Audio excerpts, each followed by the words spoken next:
Hello, beautiful sister. Welcome to this video on the wild woman. My name is Marin and my business is priestessrising.com. And I work specifically with women who feel the call from the divine mother to walk the path of the divine feminine, to serve the priestess within them and to hold the holy vibration of the rose within their hearts. So welcome today. I'm very connected to that priestess archetype, and really the priestess and the wild woman are very intimately connected, and Magdalene herself was such an archetypal wild woman. So let's talk first about the energetic template of the wild woman. She is that primal, raw, instinctual part of ourselves. And oftentimes in the culture that we grow up in, that wild woman essence becomes deadened. Why? Because we are taught and rewarded for following the rules of the culture. The rules are generally set forth before us from our tribe. From my tribe, the rules were you be a good girl, you be polite, you fit in, you go to school, you get good grades, you go to college, you get a degree, you get married, you have a good job, you have children, you eventually retire. And, that entire formula is a formula that is laid out before us, but that is so truly hollow. And what ends up happening is that a lot of women are often on the trajectory of something of the formula from their tribe.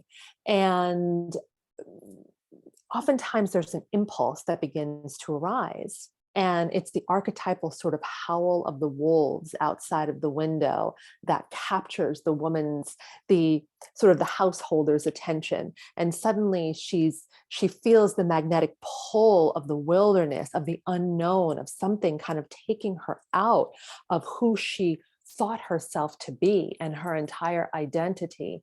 And either at that crossroads, a woman is going to have a choice to make. Either she is going to ignore the howl of the inner heart, or she is going to follow it. Now, there's give and take on either choice. If she chooses not to follow the inner howl of the wild nature within her, then there is going to be a part of herself that begins to die. And many of you might have felt that. Sometimes we stay in jobs too long. We stay in relationships too long. We deny our feminine soul needs too long. And we can literally become almost enraged inside.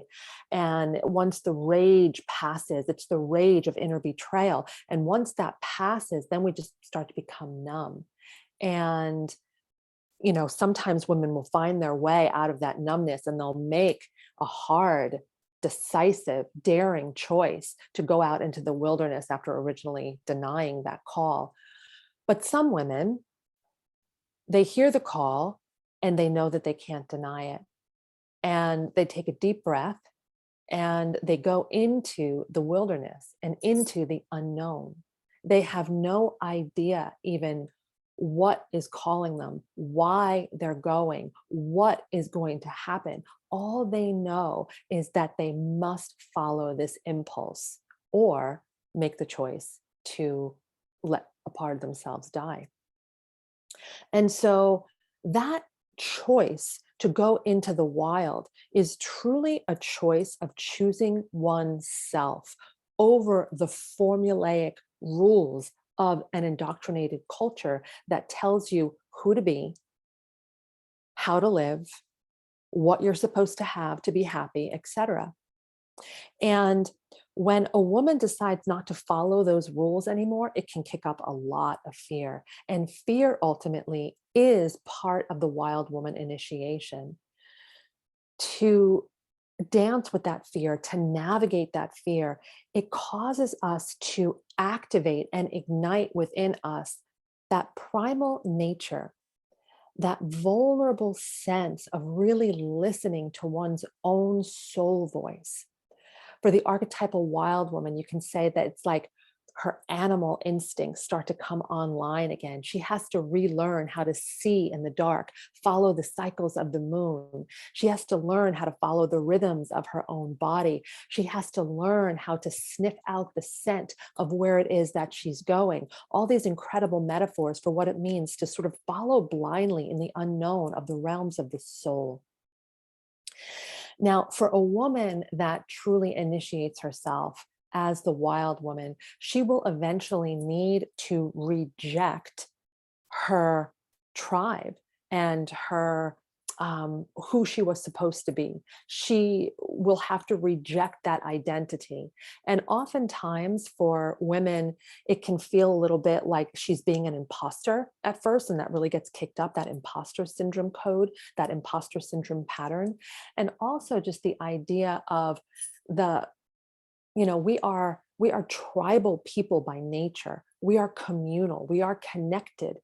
And to have to reject the culture, the original tribe, the family system, in order to choose oneself and find one's own voice, find one's own way, find one's own passion, live by one's own rules, it can cause a woman to feel like, where do I belong? Who do I belong to? What am I going to do without the safety of those that once mirrored me back to me? And that can be almost like that butterfly right before it becomes that butterfly, that wonderful metaphor of the caterpillar. But did you know that the caterpillar actually has to completely dissolve into, I think it's some sort of allegorical goo. Well, actually not allegorical, actual physical, but in this case, like an allegory of just needing to completely dissolve the old way of being, the old identifications, the old systems that were instructured to be safe. And now that wild woman is just in the wilderness unto her own accord by herself.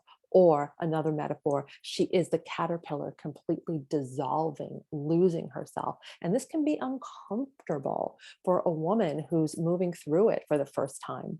Now, for some of us, we move through these wild woman initiations several times in our life where we have to completely die to who we once were in order to be up-leveled and reborn again and again and again. And what a blessing a life like that is, because we are truly on the rose path at that point, because we are coming into the full bloom of who we are when we keep choosing ourselves, and choosing ourselves.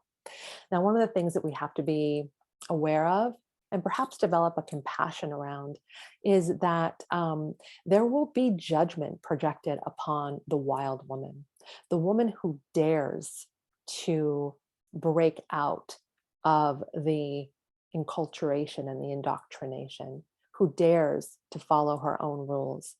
The metaphor is almost like a crab in a bucket that's crawling out, and the other crabs just have this natural instinct to try to, in their minds, maybe keep it safe by pulling it down.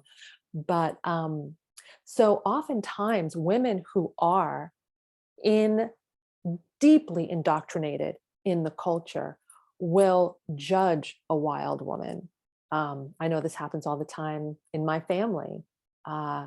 My extended family, my in-law family, that people judge when you are different, when you are following something that they perceive as dangerous to their sort of inner psyche, that it doesn't make sense. It's not what everybody does. And so the wild woman eventually, she's so raw in the beginning. She's so vulnerable. She has to go out into that wilderness, answer that call all on her own. But slowly but surely, she develops almost like the bottoms of the feet when she walks in the wilderness. The bottoms of the feet become calloused. And her nature, she develops something inside of her that ultimately is her own inner protection. And it's the self-love and the self-honor that she is adhering to that becomes almost like this film over her. Love is the ultimate protector. And so a wild woman almost develops at first this inner warrior, this inner love warrior, knowing that she's choosing herself. And yes, do we have to kind of get used to other people judging us? Absolutely. But there's also a way that the heart begins to develop an incredible amount of compassion, because so many of the people who judge us, what are they really judging? They're really judging themselves.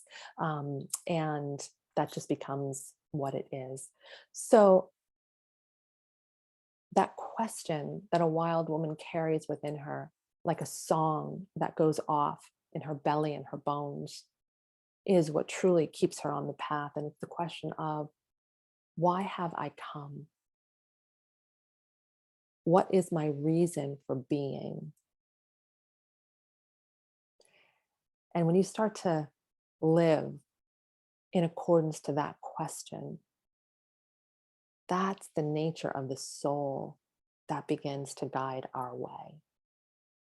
And so, to all of the wild women that are listening to this, that are walking in between the worlds of the mystical realms and the earth realms, of the soul realms and the self indoctrinated realms, of the mundane realms and the mystical realms, I want to say to you that